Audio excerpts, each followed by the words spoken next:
मुझे आज आप लोगों से बहुत कुछ कहना है। बीते 2 हफ्तों से मैं इस विषय पर सोचते जा रही हूँ। स्क्रिप्ट लिखती हूँ, फिर से उसको काटती हूँ, फिर लिखती हूँ। मुझे ये सब्जेक्ट बहुत ही पसंद है और उम्मीद है आप लोगों को भी बहुत ही पसंद आएगी। आप अपने आप को अपना बेहतर वर्जन कैसे बना सकते हैं। मैं आज कोशिश करूँगी।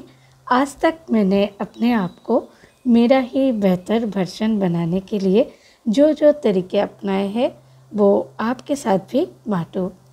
उम्मीद है मेरी आज की ये विषय आपको भी आपके बेटर वर्जन बनाने की कोशिश में एक स्टेप आगे बढ़ाएगी।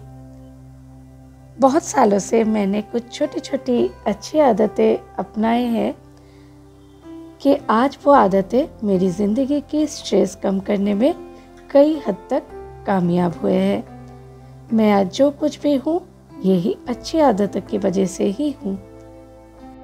नमस्ते, मैं हूँ आप लोगों की दोस्त श्वेता और मैं आप सबका स्वागत करती हूँ आपका अपना चैनल श्वेता's दुनिया में।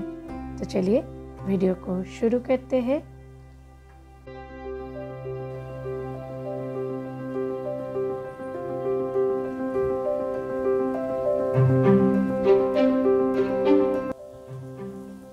होम मेकिंग जर्नी की शुरू में मुझे किचन क्लीनिंग करने में बहुत ही आलस आती थी, लेकिन अगर खाना बनाते समय आपके सामने क्लीन ऑर्गेनाइज्ड किचन मिल जाए तो खाना बनाने की इच्छा दुगनी हो जाती है। इसी बात को मैंने अपने दिमाग को अच्छे से समझा दिया है। रोज एक ही बात खुद को समझाते समझाते खाना बनाने के तुरंत बाद मेरा किचन साफ करना अभी आदत बन चुकी है। होता क्या है, काउंटर टॉप को तो हम साफ रख ही लेते हैं, दिक्कत आती है डीप क्लीनिंग में। इसके लिए मैंने एक ट्रिक अपनाया है, क्लीन एज यू गो। मतलब जिस समय आपको जो भी चीज़ क्लीन करने की ज़रूरत महसूस हो उसी समय कर लीजिए, बाद में करेंगे सोच के काम को ना टालें। किचन क्लीनिंग पर मेरा एक डेडिकेटेड वीडियो है, मैं लिंक डिस्क्रिप्शन बॉक्स में डाल दूंगी, आप ज़रूर चेक कर लीजिएगा। तो मुद्दे पर आते हैं। किचन में खाना बनाते ही मैं एक दिन ड्रॉयर साफ कर लेती हूँ, एक दिन पेंट्री साफ कर लेती हूँ। एक डिब्बा खाली हो जाए तो उसको रिफ़िल करने से पहले उसको धो लेती हूँ। तो धीरे धीरे मैंने देखा है पर्टिकुलर किचन डीप क्लीनिंग की मुझे ज़रूरत ही नहीं पड़ती है। मेरी इस किचन ट्रिक्स को आप ज़रूर फॉलो करके देखिए।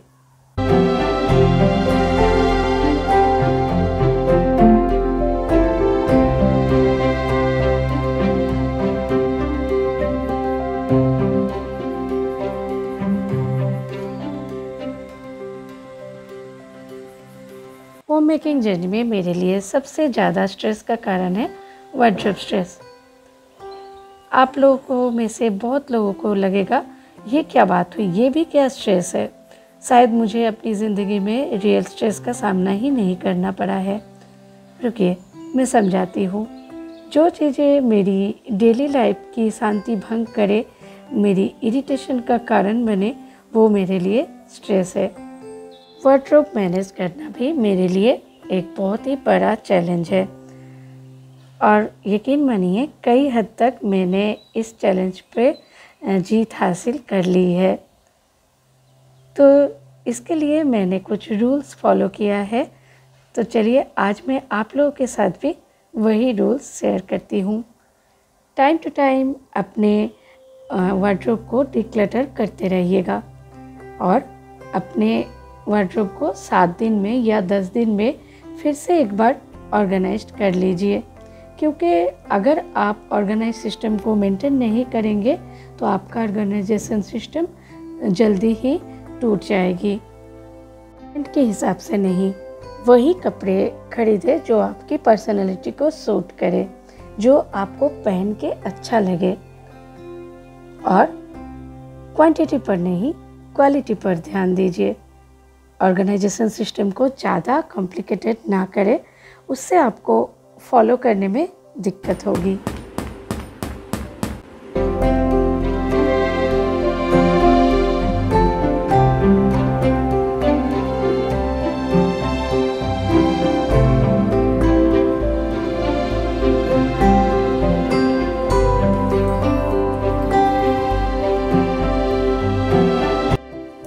जल्दी डिनर करना एक बहुत ही अच्छी आदत है। पहले हम 9:30 बजे डिनर करते थे, उसके बाद 9 बजे और अभी हम 8:30 बजे डिनर करते हैं। मेरा लक्ष्य है 8 बजे तक डिनर कंप्लीट करूं, लेकिन हम 9:30 से डायरेक्ट 8 बजे जंप नहीं कर सकते हैं। धीरे धीरे टाइम को आगे लाना पड़ता है ताकि आपकी बॉडी भी इस आदत को अडॉप्ट कर सके।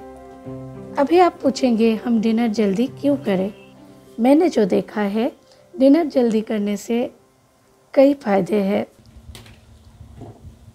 ये हमारे डाइजेस्टिव सिस्टम को बेहतर बनाते हैं। हम जब सोने जाते हैं तो हमें पेट भारी, एसिडिटी, गैस की शिकायत नहीं रहती है। डिनर के मिनिमम 2 घंटे बाद सोने जाना चाहिए। इस बीच हमारा 2 घंटा डाइजेशन हो जाती है।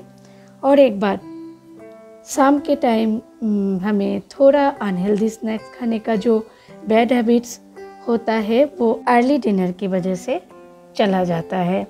अगर हम शाम को कुछ अनहेल्दी खा भी ले, उस समय हमें डिनर हल्का करना चाहिए। सुबह सुबह आपकी नींद कैसे खुलती है?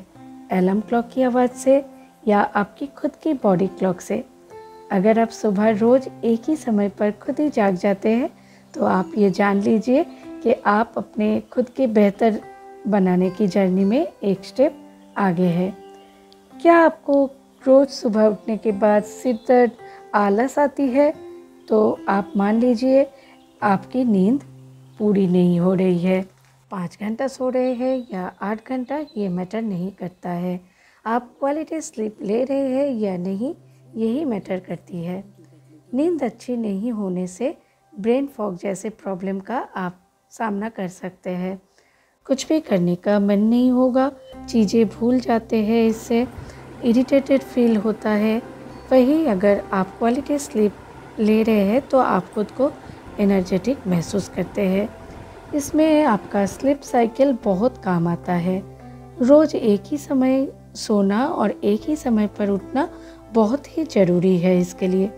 मैं इस विषय पर लकी हूँ। मेरे पापा ने मुझे बचपन से ही यही आदत डाल दी है कि मैं एक अर्ली राइज़र हूँ और मेरे हस्बैंड भी अर्ली राइज़र है, तो हम दोनों ही ये स्लीप साइकिल मेंटेन कर पाते हैं।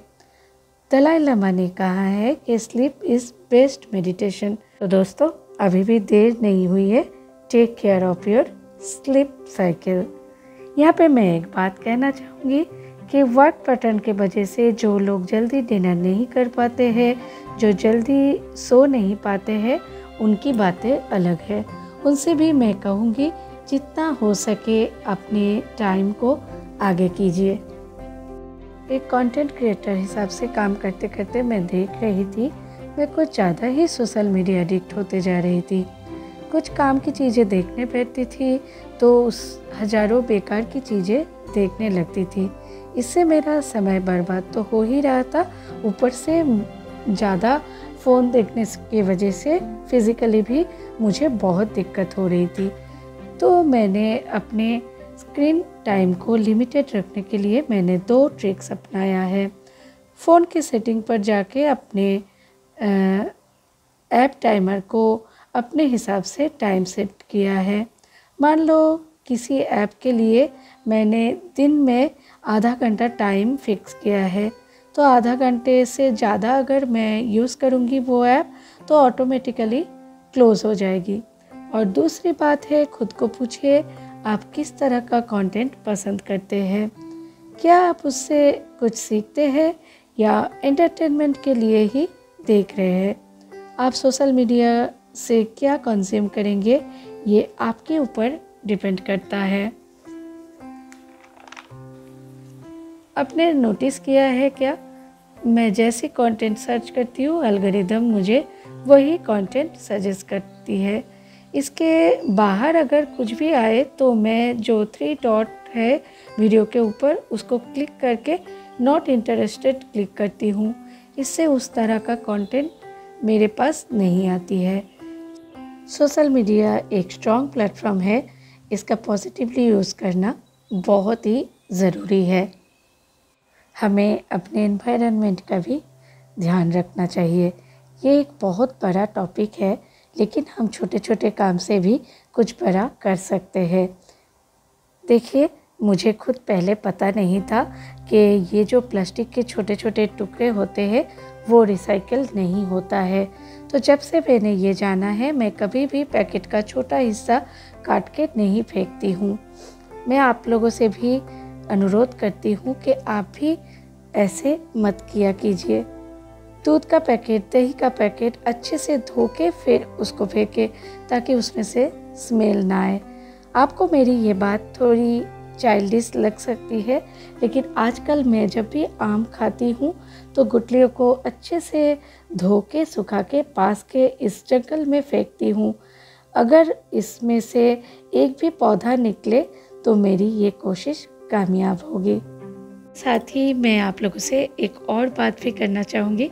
मुझे गार्डनिंग का बहुत ही शौक़ है, लेकिन मेरे बैल्कनी में बिल्कुल भी धूप नहीं आती है और बहुत ही छोटा सा है, तो मैं मायूस हो गई थी। लेकिन उसके बाद मैंने अपने बेडरूम के दोनों विंडो में और किचन की विंडो में विंडो गार्डन बनाना स्टार्ट किया, और अभी मेरे पास 25 से 30 प्लांट्स है। तो क्या ये मेरी सक्सेस नहीं कहलाएगी? आप लोग कमेंट में ज़रूर बताइएगा। तो चलिए, आज का वीडियो मैं यहीं पे ख़त्म करती हूँ। वीडियो अगर ज़रा सा भी यूज़फुल लगे तो लाइक कीजिएगा, दोस्तों के साथ शेयर कीजिएगा, एंड मेरे चैनल को सब्सक्राइब कीजिएगा और बेल बटन दबाइएगा। तो चलिए, आज के लिए बस इतना ही। मैं श्वेता आप लोगों से मिलूँगी मेरे नेक्स्ट वीडियो में। तब तक आप लोग खुश रहिए। नमस्कार, जय श्री कृष्णा।